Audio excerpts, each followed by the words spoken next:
الحمد للہ رب العالمین والصلاة والسلام علی سید المرسلین وعلی آلہ واصحابہ اجمعین، اما بعد فاعوذ باللہ من الشیطان الرجیم، بسم اللہ الرحمن الرحیم۔ ان الذین قالوا ربنا اللہ ثم استقاموا تتنزل علیہم الملائکہ الی آخرہ۔ وقال النبی صلی اللہ علیہ وسلم یأتی علی الناس زمان الصابر فیہم علی دینہ کالقابض علی الجمر، او کما قال علیہ الصلاة والسلام۔ اللہم صلی علی سیدنا محمد وعلی آل سیدنا محمد وبارک وسلم۔ اللہم صلی علی سیدنا محمد وعلی آل سیدنا محمد وبارک وسلم۔ آج کے اصلاحی دینی گفتگو کا بیان کا جو عنوان ہے استقامت، ہر اچھی چیز میں استقامت، ہر نیکی کے کام میں استقامت، نمازوں کی پابندی میں استقامت، قرآن کی تلاوت میں استقامت، ذکر کی پابندی میں استقامت، دعاؤں کے مانگنے میں استقامت، اور دین پر جمے رہنے میں استقامت، سچائی پر جمے رہنے میں استقامت، اور اسی طریقے سے گناہوں سے بچنے میں استقامت، ماں باپ کی خدمت کرنے میں استقامت، حلال تجارت کمانے میں استقامت، سود سے بچنے میں استقامت۔ جتنے بھی دنیا کی زندگی جو گزار رہے ہیں، پوری دنیا کے انسان کسی نہ کسی میں جمے رہتے ہیں۔ تو آج بہت زیادہ غور و فکر کر کے قرآن مجید کی سورہ حامیم سجدہ کی آیت نمبر 30 کا انتخاب کیا گیا، اور احادیث کی بڑی بڑی کتابوں میں سے ایک ترمذی شریف حدیث کی کتاب ہے، اس کے اندر یہ حدیث کو منتخب کیا گیا۔ ویسا بھی یہ مہینہ انگریزی کے حساب سے اگست کا مہینہ ہے، اور اگست کے مہینے میں ہمارے ہندوستانی تمام لوگوں کے لیے 15 اگست کو ایک خوشی کا دن ہے۔ 15 اگست کو کیوں؟ 15 اگست کو ہمارا ہندوستان آزاد ہوا ہے، اور یہ مہینہ اگست کا ہے۔ ویسے بھی 15 اگست گزر چکی ہے تاریخ اور دن بھی، لیکن مہینہ ابھی چل رہا ہے۔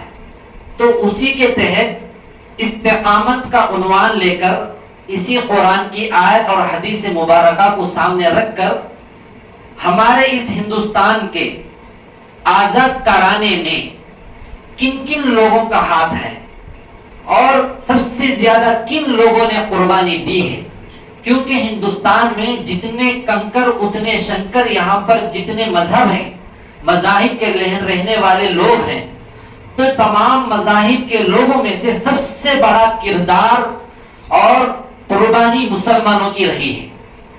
لیکن افسوس صد افسوس ہے، ہمارے مسلمانوں کی قربانیوں کو بھلا دیا گیا ہے، اور یہ غلطی ہماری بھی ہے۔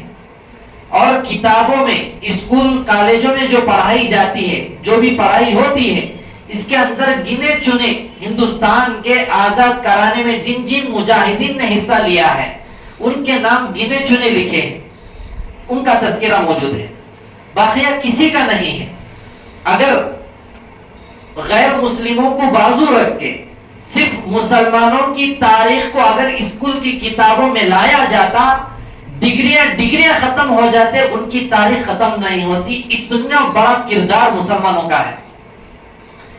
اب آج کی مجلس میں اگر کوئی یہ سوچنے لگے یہ خانقاہی ذکر کی اصلاحی دینی گفتگو ہے، مجلس ہے، آخر کار اس مجلس میں 15 اگست کا تذکرہ ہندوستان کی آزادی کا اور اس وقت میں شہید ہونے والے شہداء کا تذکرہ کیوں ہو رہا ہے؟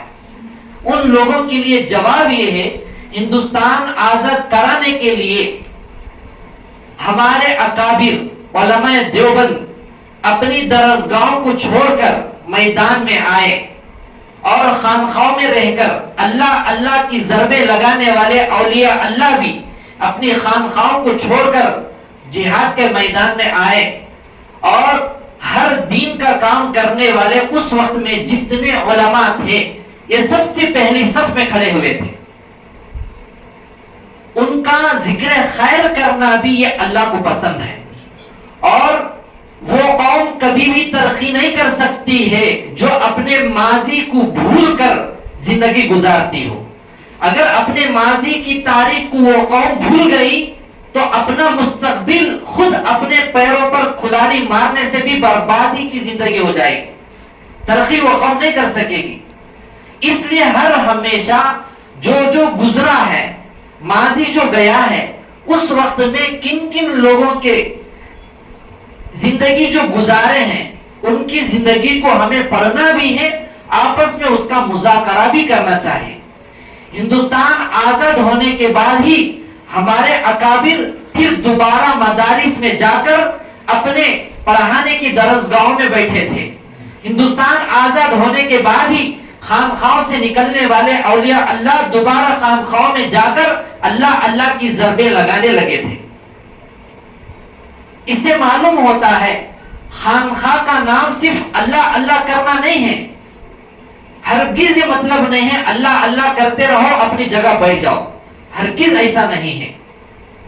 اور خانخواہ وہ جگہ ہے جہاں پر ہر لائن سے قرآن کی ایک ایک آیت بلکہ ایک ایک حرف پر بھی توجہ دلائی جاتی ہے. زندگی کے پورے لمحے لمحے پر توجہ دلائی جاتی ہے.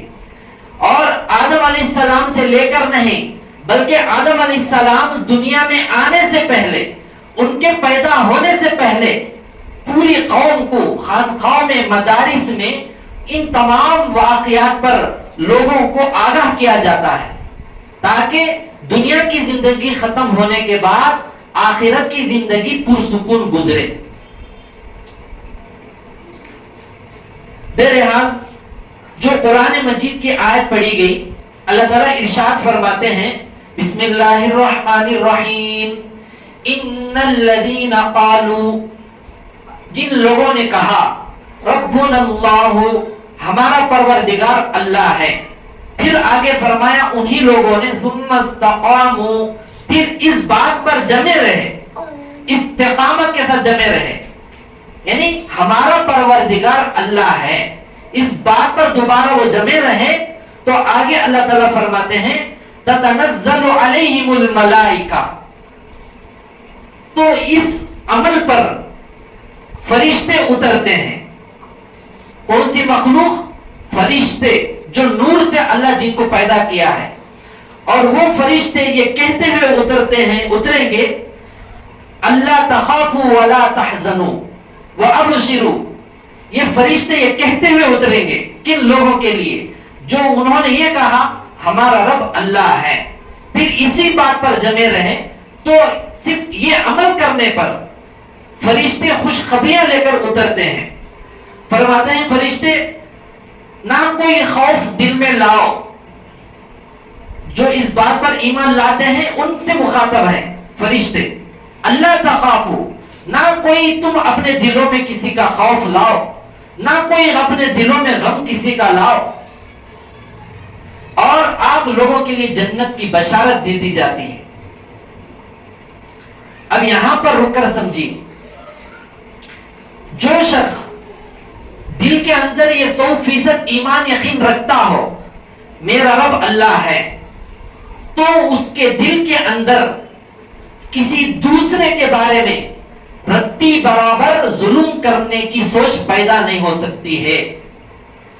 اس شخص کے دل کے اندر کسی کا ناحق کچھ چھین کر قبضہ کرنے کا ارادہ پیدا نہیں ہو سکتا ہے، اور کسی کی برائی نہیں چاہتا ہے، اور کسی کی منافقت نہیں کرتا ہے، کسی پر جادو کے کرتوت کے کام نہیں کرتا ہے، کسی کو بدنام نہیں کرتا ہے، اور کسی کی غیبت نہیں کرتا ہے، اور کسی کے رشتے ناطے نہیں توڑتا ہے، اور کسی کی برائی نہیں چاہتا ہے. لیکن اگر کوئی برائی چاہتا ہے، جادو کرتا ہے، ظلم کرتا ہے، آپس میں پھوٹ ڈالتا ہے، کوئی نہ کوئی حرکت کرتا ہے، تو اس بات پر ہمیں 100% فیصلہ کر سکتے ہیں کہ انہیں اپنے پروردگار کو بھول گیا ہے. کیوں؟ اگر انہیں اپنے رب پر ایمان لا کر اس بات پر ثم استقاموا پر عمل کر لیتا، یہ حرکتیں نہیں کرتا. اگر وہ کرتا ہے تو ان لوگوں کے لیے اللہ تخافوا ولا تحزنوا وابشروا، یہ خوشخبری ان لوگوں کے لیے نہیں ہے. اگر ایسے ہی ان آیتوں میں اور زیادہ سوچ کر آگے جاتے رہیں گے اور کئی باتیں نکلتے رہیں گے.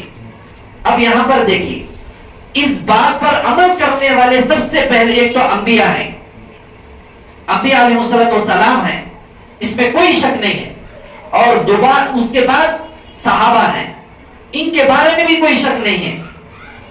اس پر جمے رہے، ایسا جمے رہے زمین ٹلت زمان ٹلت ان کا ایمان نہ ٹلت، ایسا جمے رہے. صحابہ کے بارے میں مساجد میں کئیوں قصے سن چکے ہیں کہ سونے کو اپنے پیروں سے لات مارتے ہوئے لے کر جاتے تھے، یہ کس کا ہے، لے لو، یہ ہماری کوئی ضرورت نہیں ہے. اب اس کے بعد تابعین، تبع تابعین، محدثین، اولیاء اللہ، یہ سلسلہ ہوتا ہوا ان کے وارث قیامت کی صبح تک اللہ رکھا ہے. انہی کو کہا جاتا ہے العلماء ورثۃ الانبیاء. تو یہ طریقہ، یہ عمل، یہ کردار علماء سے ہی ثابت ہوا ہے. اس کی زندگی مثال 15 اگست کی تاریخوں کو اٹھا کر پڑھ لیجئے. ان میں سے ایک شخصیت کا نام آتا ہے جن کا لقب دنیا نے شیخ الہند کا دیا ہے، حضرت مولانا محمود الحسن رحمت اللہ علیہ، جن کا لقب شیخ الہند ہے. ہمیں کیا سمجھتے ہیں، لقب کوئی دے دیتا ہے، جیسا کہ آج کل چلتا ہے نا، ملاقات ہوئی، خیریت کیا بھائی، تمہیں بہت بڑے اللہ والے بھائی. اب انہیں جیسے اسے اللہ والا بولے، انہیں بھی اسے اللہ والا لقب دے دیا. اب دونوں کے دل اندر مچلنے لگتے ہیں، واہ میں اللہ والا ہو چکا ہوں. اب انہوں بھی واہ میں بھی اللہ والا ہو چکا ہوں. یہ دلوں کے اندر آ جانا، یہ ہمارے نفس کی خرابی کی علامت ہے. شیخ الہند رحمت اللہ علیہ ہمارے دارالعلوم دیوبند کے اکابر جو قربانی دیے ہیں، اس کی کوئی دوسری مثال ہو ہی نہیں سکتی ہے. ہمارے یوٹیوب چینل میں کوئی ایک ہمارے ساتھی پہلے ہندو تھے، بعد اسلام میں آ گئے، گنٹور کے رہنے والے، عبداللہ نام ان کا رکھا گیا. تو علماء سے، نیک لوگوں سے الحمدللہ ان کی دوستی اور تعلق بھی ہے. انہوں ہمارے واٹس ایپ میں ایک ویڈیو بھیجے جو ہمیں اپلوڈ بھی کرے ہیں. اس میں پورا جو بھی اسکرین پر تیلگو میں لکھا ہوا ہے، وہ کیا لکھا ہے مجھے تو نہیں معلوم ہے، مجھے تیلگو نہیں آتی ہے پڑھنا، بات کرنا تو تھوڑا تھوڑا. تو وہ ویڈیو میں آزادی کے بارے میں ہی کچھ اس میں ویڈیوز نکال کر بنایا گیا ہے، تو وہ ہمیں اپلوڈ کر دی. اس میں کمنٹس میں کرنے والے کوئی غیر مسلم بھائی، 2 لوگوں نے یہ کیا ہے، مسلمان جو ہندوستان کی آزادی کے وقت میں جو جنگ لڑے ہیں، وہ ملک کے لیے نہیں لڑے ہیں، وہ اپنے لیے لڑے ہیں بول کر کمنٹس کیا ہے. میں جواب اس میں یہ لکھا، اگر ہندوستان کے مسلمان اپنے لیے لڑائی لڑے ہوتے، ہر جگہ حکمرانوں کے جگہ مسلمان بیٹھا ہوا ہوتا بولا. اور اس کی کئی مثالیں پیش کی. اگر مسلمان اپنے لیے لڑے ہوتے، آبادی غیر مسلموں سے زیادہ یہاں پر ہوتی مسلمانوں کی، لیکن آبادی سب سے زیادہ غیروں کی ہے، غیر بھائیوں کی. اور پھر یہ بھی مثال ہمیں رکھے، اگر مسلمان اپنے ہی لیے لڑتے تو جو ہمارے ہندوستان کا جو جھنڈا ہے، جو یہ اشارہ کرتا ہے ہندو مسلم سکھ عیسائی سب بھائی بھائی، یہ جھنڈے کا رنگ بھی الگ ہوتا. تو پھر آخر میں ہمیں ان کو یہی بتائے، جن کی سوچ بدل جاتی ہے ان کو کوئی بدل نہیں سکتا ہے. تو اس کا مطلب یہ ہوا کہ یہ 2 فلم جو ریلیز کیے گئے، ایک کشمیری پنڈت فلم نکالا گیا، اس میں کیا بلا بدتر ہے وہ تو ہمارے کو نہیں معلوم، ایک کیرلا فلم نکالا گیا. یہ تمام فلم جو نکالے گئے، 2.5 گھنٹے کی فلم پورے ہندوؤں کے ذہن کو بدل کے رکھ دی کہ اس کے اندر مسلمانوں کے خلاف ہی سازش کر کے بتایا گیا ہے. لیکن یہاں ان کی سوچ بدل گئی ہے. لیکن اللہ کا شکر ہے ہمارے ہندوستان میں